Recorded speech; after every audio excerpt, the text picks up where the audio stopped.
स्वागत है। आज हम नजर डालेंगे हाल ही में आई फिल्म जॉली LLB 3 पर। जी बिल्कुल। हमारे पास ना कई स्रोतों से जानकारी है। Times of India, pink villa, India today, Wikipedia तो है ही। हाँ, और कुछ ऑनलाइन पोर्टल्स भी जैसे money control, telegraph India, altbollywood.com। तो मतलब काफी कुछ है बात करने को। बिल्कुल। हमारा इरादा बस यही है कि इन सब बातों को एक साथ रखकर देखें कि फिल्म आखिर है क्या, किस बारे में है, क्या चल रहा है, क्या नहीं। हाँ, क्या चीजें लोगों को पसंद आ रही हैं, कहाँ थोड़ी कमी महसूस हो रही है, और कुल मिलाकर फिल्म का क्या हासिल है। एक तरह से पूरा कच्चा चिट्ठा। हाँ, वही। तो चलिए शुरू करते हैं ये पड़ताल। और ये इस बार खास भी है क्योंकि 2 जॉली हैं। बिल्कुल।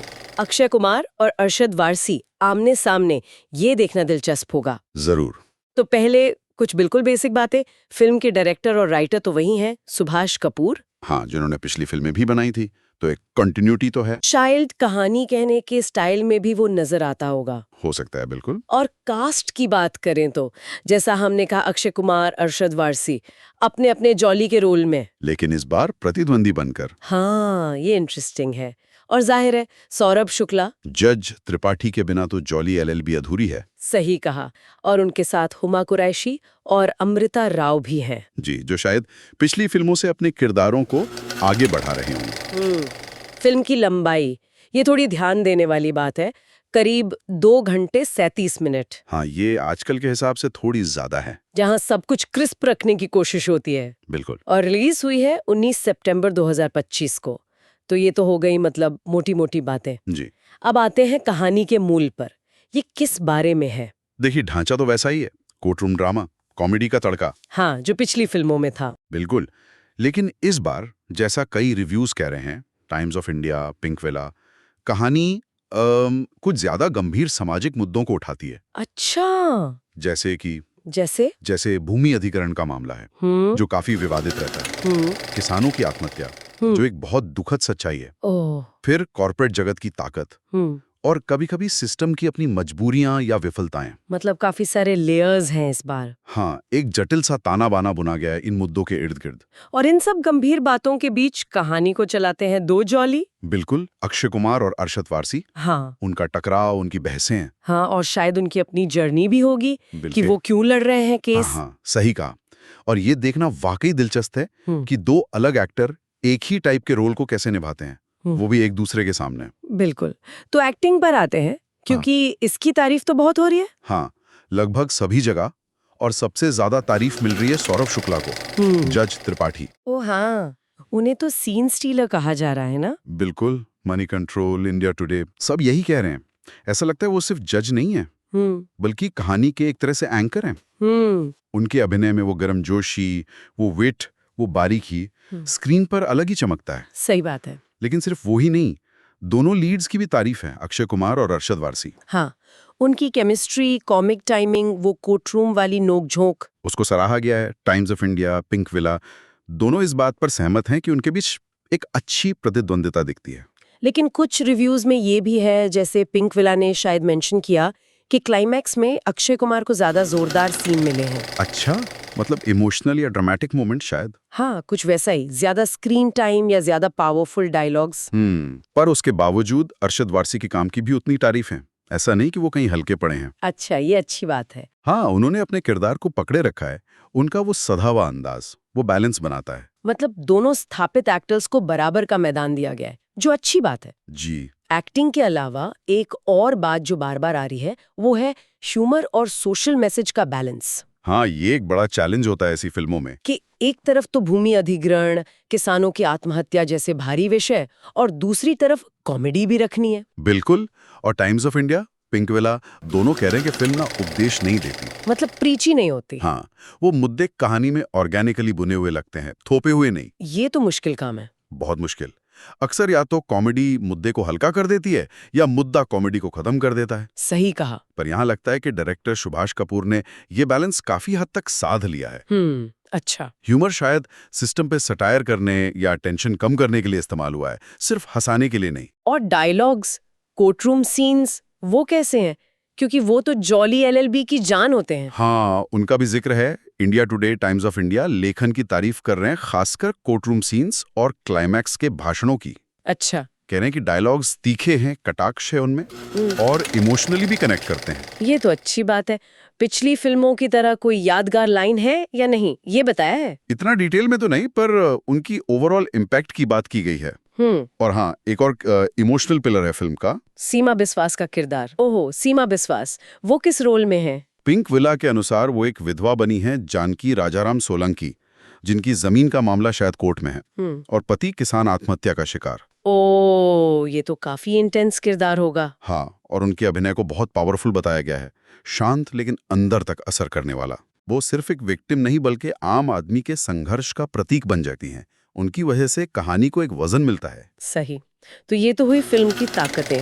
जी। बढ़िया acting, social relevance, humour, drama का मिक्स, अच्छे डायलॉग्स। जी लेकिन सिक्के का दूसरा पहलू भी होता है, कुछ कमजोरियां भी होंगी। हाँ, बिल्कुल हैं। और शायद सबसे पहली और कॉमन शिकायत है फिल्म की लंबाई। भाई 2 घंटे 37 मिनट। हाँ, times of India, telegraph India दोनों ने कहा है कि फिल्म जरूरत से ज्यादा लंबी लगती है। खासकर पहला हाफ शायद। जी, फर्स्ट हाफ थोड़ा धीमा है, कुछ सीन खींचे हुए लगते हैं। हालांकि सेकंड हाफ में पेस बढ़ता है, कोर्टरूम ड्रामा तेज होता है। लेकिन तब तक दर्शक शायद थोड़ा थक जाए। हो सकता है ये लंबाई कहीं ना कहीं फिल्म के ओवरऑल इम्पैक्ट को कम कर सकती है। और इसी लंबाई से जुड़ा एक और मुद्दा है, कुछ गैर जरूरी साइड प्लॉट्स। हाँ, टाइम्स ऑफ इंडिया और पिंक विला ने इसका जिक्र किया है। कुछ कॉमिक सब प्लॉट हैं, जैसे शायद जज त्रिपाठी का किसी महिला पुलिस इंस्पेक्टर को इम्प्रेस करने की कोशिश करना, या कुछ रेस्टोरेंट या शराब वाले सीन। अच्छा, जो मतलब कहानी की मेन लाइन में कुछ खास ऐड नहीं करते। तो उन्हें हटाया जा सकता था, फिल्म और क्रिस्प हो सकती थी। लगता तो यही है, एडिटिंग थोड़ी और टाइट हो सकती थी। और एक बात और, ये तीसरी फिल्म है सीरीज की। हाँ, तो कहीं ना कहीं एक दोहराव का एहसास होने का खतरा रहता है। अच्छा, मतलब फ्रेंचाइजी फटीग। हाँ, कुछ वैसा ही। oldbollywood.com जैसे कुछ सोर्सेज का यही मानना है कि कुछ चीजें देखी दिखाई सी लगती हैं। जैसे जॉली का आपस में भिड़ना, कोर्टरूम का अंदाज। हाँ, सिस्टम की बुराइयों को दिखाने का तरीका।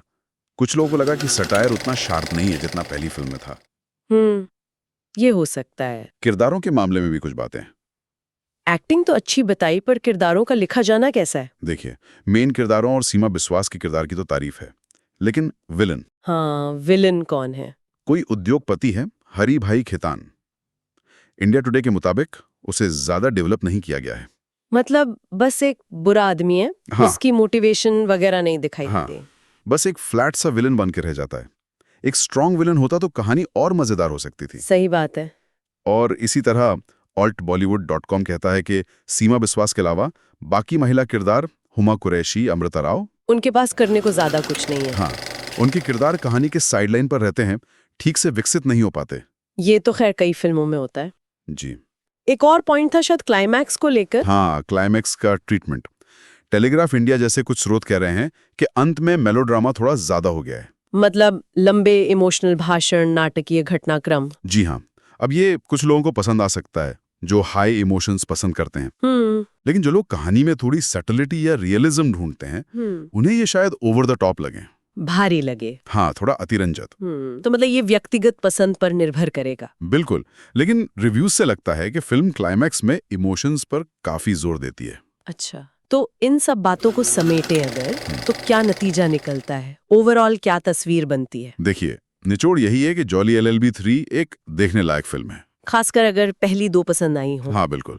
ये entertainment, courtroom drama, comedy, social commentary, इन सब का एक जाना पहचाना सा पर फिर भी काफी हद तक कामयाब मिक्सचर देती है। और एक्टिंग तो है ही प्लस पॉइंट। एक्टिंग बहुत बड़ा प्लस पॉइंट है। सौरभ शुक्ला, अक्षय, अरशद, सीमा बिस्वास, सबने बढ़िया काम किया है। लेकिन परफेक्शन की उम्मीद न रखें।